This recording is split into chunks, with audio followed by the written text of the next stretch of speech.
Hi, my name is Kim Hampton and I'm the Digital Learning Coach here at Vandeventer Middle School, and I'm here today to talk to you about the technology that we have, and I'm going to start by giving you a tour of our website because this is where you can find all the information that you need.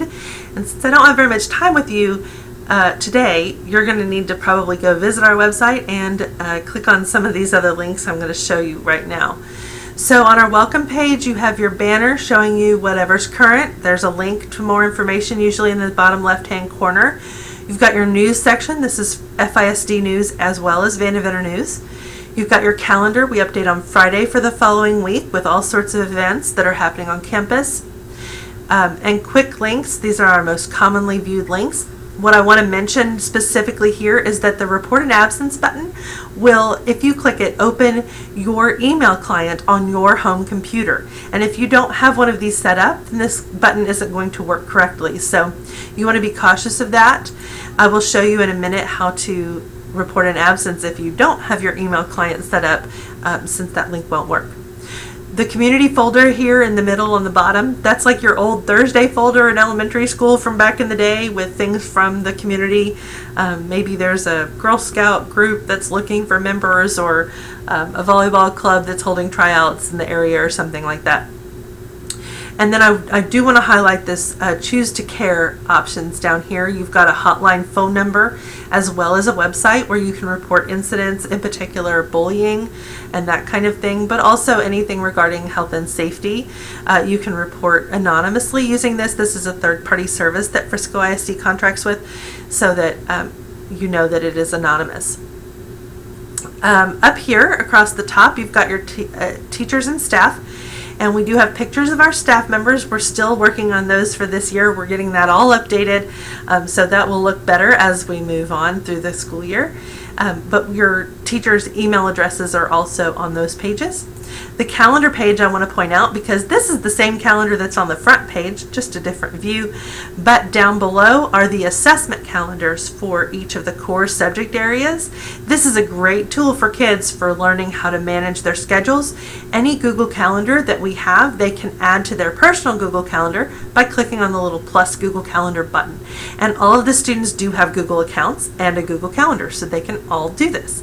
Especially if they happen to have a phone or a device, this is a really good thing for them to have on there, so that they will always have their assessments that are upcoming ready for them to view.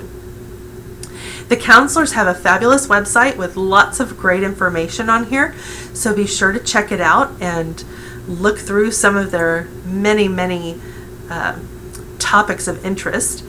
You've got athletics, fine arts, and clubs and organizations. If your children are involved in any of those, you might want to check out the website that is linked from there. And then I want to talk about the resources page, which has, these are all the questions that you generally call the school and ask us. But you can actually find all the information here.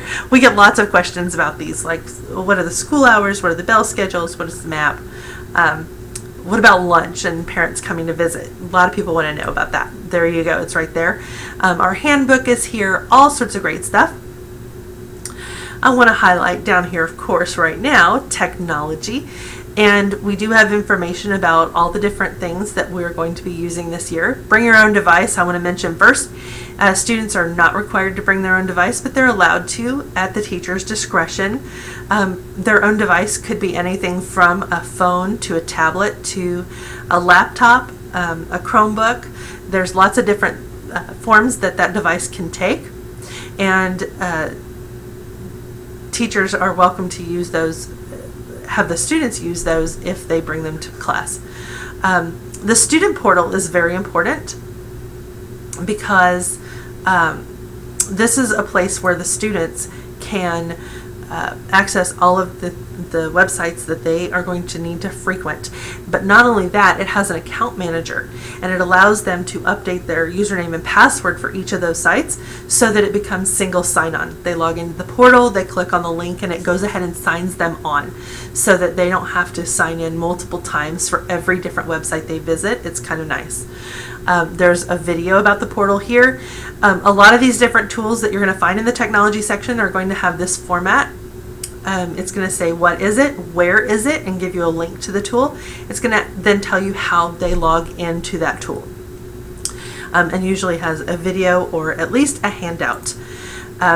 Home Access Center, of course, I always get lots of questions about this time of year. I will tell you that the Home Access Center will not be open until September 4th. We've got to give our new teachers a chance to learn the system and to start taking some grades, because it takes a while to start taking some grades and get in there. We will be emailing the student login information to the student Gmail accounts at the end of the second week so that they can access their Home Access Center accounts. Sixth graders are learning how to use this in class, so you can always ask your kiddo how it's done. But of course, on this page, I've got lots of information like what to do if you forget your login and directions for changing your password. And then I've even got a video walkthrough of the Home Access Center that will tell you, and I really encourage you, if you've never used the Home Access Center before, watch this video, because it's a really good quick overview of what you're going to see in there and how to interpret what you're looking at. We've also got on this page some of the codes that we have you're going to see in the Home Access Center, because sometimes that can look a little foreign. Okay. Moodle is also called the Student Learning Hub. And again, I've got what is it, where is it, how do I log in? Parents have a login to Moodle. I will let you know that the students are not enrolling in their Moodle courses until the second week of school. So again, until the third week, this isn't really going to be available for you. But the students can log in and get to anything they need to starting on day one. The teachers are working on updating those, but they're not always going to be current until like the third week of school. It's just part of the process of getting started. They have an awful lot to update. Okay? Again, there's a video walkthrough of this. Well, actually, this video walkthrough is for the students on how to enroll in a class in Moodle. Okay. Next, accessing Google applications. Well, I told you that Home Access Center email is getting sent to the student Google account, their student Gmail. So you're going to want to look at this so that the students know how to get to that Gmail. All right. Again, sixth graders, they're going to do this in their Tech Apps class. So don't worry about it. They're going to work on this together. It seems like a lot, but they get it very quickly. This does tell you what their Frisco ISD email address is and how to log into that Google account so they can access that email. Okay. We also have this video that you're watching right now will be under Parent University video. And then I have a copy of the responsible use policy down here as well, which is really important for our students to understand. The biggest thing in there is, when they're using equipment at school, that it needs to be for educational use.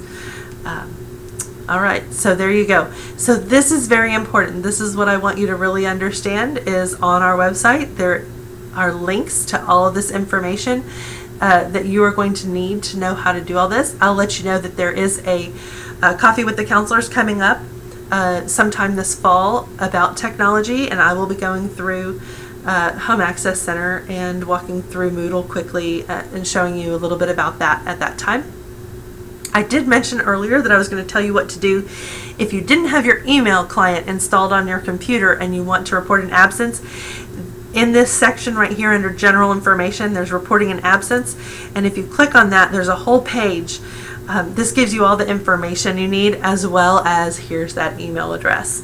So you can read this and find out what it is that you're supposed to send us if you have a child who is ill and has to miss school. So that's it, and I hope that helps give you a little idea of what's coming up this year, and I wish you a fantastic year, and thank you for spending the time with me. Have a great day.